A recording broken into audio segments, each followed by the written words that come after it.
कभी सोचा है कि असली ज्ञान, सच्ची समझ आखिर मिलती कहाँ है? देखिए, अक्सर ना वो ऐसी जगहों पर छुपी होती है जहां हम उसे ढूंढने का सोचते तक नहीं। आज हम ज्ञान के एक ऐसे ही बिल्कुल अनोखे रास्ते को समझने की कोशिश करेंगे, और वो भी दो बहुत अलग-अलग आध्यात्मिक सफर की कहानियों के जरिए। तो सच तक पहुंचने के दो रास्ते बताए गए हैं। एक है राजपथ, जो जैसा कि हम यहाँ देख सकते हैं, एक तयशुदा और सुरक्षित रास्ता है जिसे बड़े बड़े विद्वानों ने बनाया है।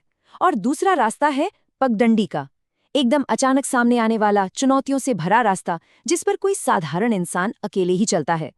लेकिन जो सबसे बड़ा फर्क है वो ये है कि एक रास्ता दिमाग का है तो दूसरा दिल का।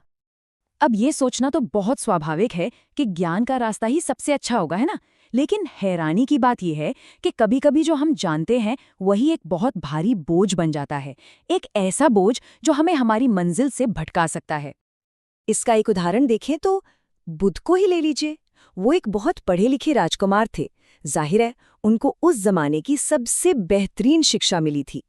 लेकिन कमाल की बात यह है कि उन्हें वो सब कुछ भुलाने में, उस सीखी हुई हर एक बात से आज़ाद होने में पूरे 6 साल की, सोचिए, 6 साल की कठिन तपस्या लग गई।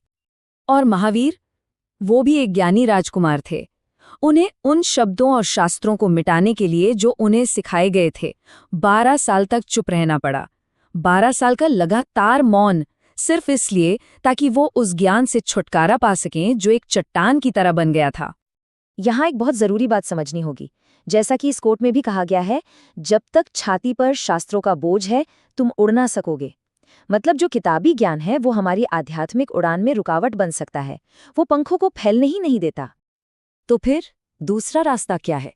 वो है पगडंडी का रास्ता। और इस रास्ते का हीरो कोई विद्वान नहीं, बल्कि एक एकदम साधारण अनपढ़ इंसान था, जिसके लिए उसका कुछ न जानना ही उसकी सबसे बड़ी ताकत बन गया। इस रास्ते पर चलने वाले थे जगजीवन, एक गरीब किसान के बेटे जो गाय बैल चराया करते थे। उनकी जिंदगी किताबों में नहीं बल्कि कुदरत के बीच गुजरती थी, पेड़ों, झरनों और परिंदों के साथ। उनका मन, आप कह सकते हैं, एक कोरे कागज जैसा था जिस पर कुछ भी लिखा जा सकता था। उनकी जिंदगी में जो बदलाव आया ना, वो एक बड़ी ही अनोखी घटना से आया। एक दिन जब वो गाय चरा रहे थे तो उनकी मुलाकात दो फकीरों से हुई, जिनमें से एक थे मशहूर बुल्ले शाह। जगजीवन ने बड़े ही सीधे साधे मन से उन्हें अपने बर्तन से दूध पिलाया। जब वो फकीर चले गए तो जगजीवन ने क्या देखा कि उनका आधा खाली दूध का बर्तन चमत्कारिक रूप से पूरा भरा हुआ है, लबालब।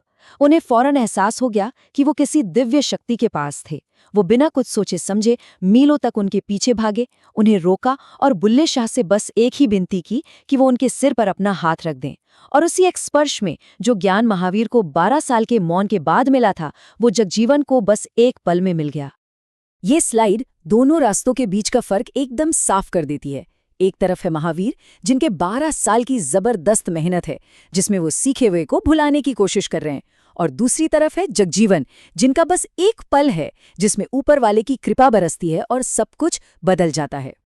तो जगजीवन की इस कहानी से हम क्या सीखते हैं? देखिए, सबसे बड़ा सबक ये है कि ज्ञानियों की नकल करने में और अपने अंदर एक असली बदलाव लाने में जमीन आसमान का फर्क है। और यही पगडंडी के रास्ते का असली सार है। इस फर्क को समझने के लिए ना दो शब्द बहुत जरूरी हैं, आचरण और अंतःकरण।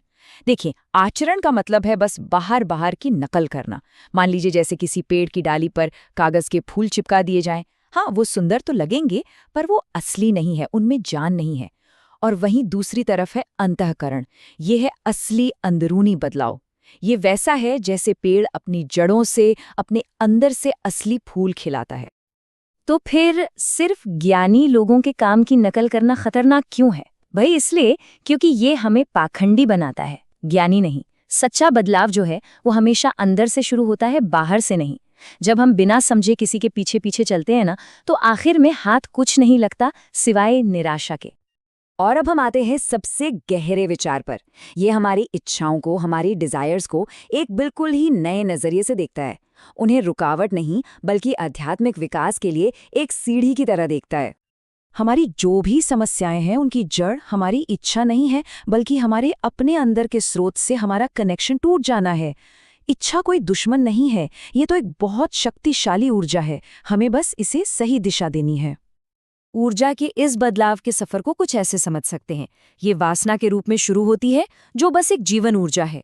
जब ये ऊर्जा किसी दूसरे इंसान की तरफ जाती है तो ये मोहब्बत यानी प्यार बन जाती है। और जब यही ऊर्जा ऊपर वाले से, परमात्मा से जुड़ जाती है, तो ये प्रार्थना का सबसे ऊंचा रूप ले लेती है। ये खूबसूरत लाइन इस पूरी बात का निचोड़ है। मोहब्बत को तरक्की देके ईमान कर दिया तुमने। मतलब प्यार ही वो पुल बन जाता है जो हमें परमात्मा तक ले जाता है।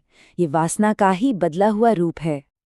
तो आखिर में सवाल यही उठता है, हमारे अपनी जिंदगी में हमारे बदलाव का असली स्रोत क्या है?